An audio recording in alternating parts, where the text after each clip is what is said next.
Alamin natin ang update kaugnay ng lakas at galaw ng Typhoon Glenda. Makibalita tayo kay GMA resident meteorologist Nathaniel Cruz. Mangtani. Salamat Mark. Anumang oras ay inaasahan na ang paglandfall ng Typhoon Glenda dyan sa may Albay, Sorsogon area. Kita-kita natin yung mata na yun. Patuloy nga ang paglapit ng bagyo sa bahaging yon at ang Bicol Region at Eastern Visayas.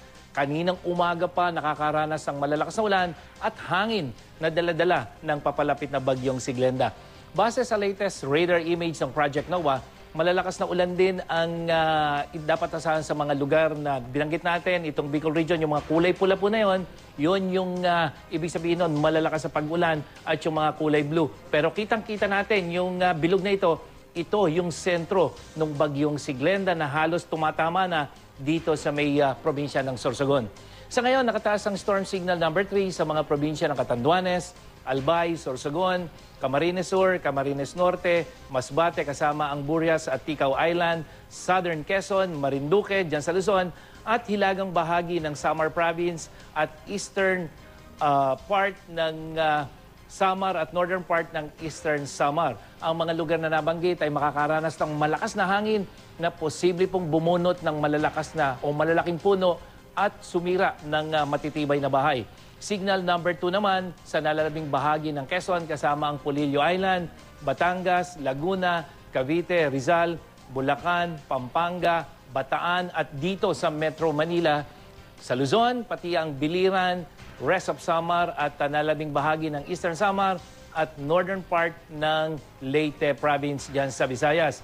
Pag signal number 2 po ay mayroong posibilidad na magkaroon ng storm surge dyan po sa mga lugar na yan. Kasama na rin of course yung lugar na mayroong signal number 3. At yung mga puno po dyan ay pwede rin mabunot at sumira ng mga maliliit na bahay. Signal number 1 naman ay patuloy na nakataas dyan sa Romblon, Oriental Mindoro, Occidental Mindoro, Lubang Island, Zambales, Tarlac, Nueva Ecija, Pangasinan, Quirino, Nueva Vizcaya, Benguet, La Union, Aurora, southern part of Leyte Province, Camotes Island, Northern Cebu, kasama na po ang Cebu City. Signal number 1, ang hangin po dyan ay hindi masyadong malakas pero posible pa rin na makasira ng mga bahay na gawa sa kugon. At posible po ang landslide at flash flood sa mga lugar na kung saan nakataas ang signal number 1, 2 at 3.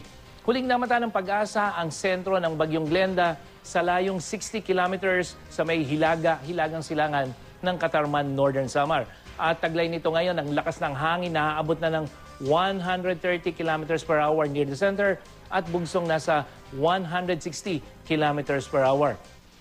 Ito ay kumikilos pakanluran sa bilis na 24 kilometers per hour.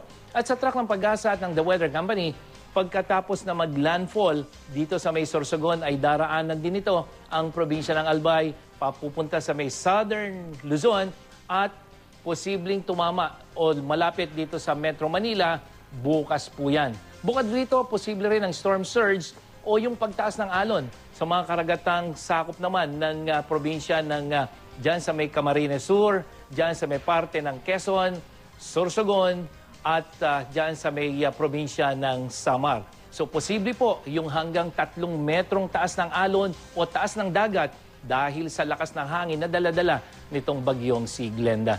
At yan ang latest mula sa GMA Weather. Ako po si Nathaniel Cruz. Magplano para sigurado I am ready. Serbisyong totoo ng GMA News.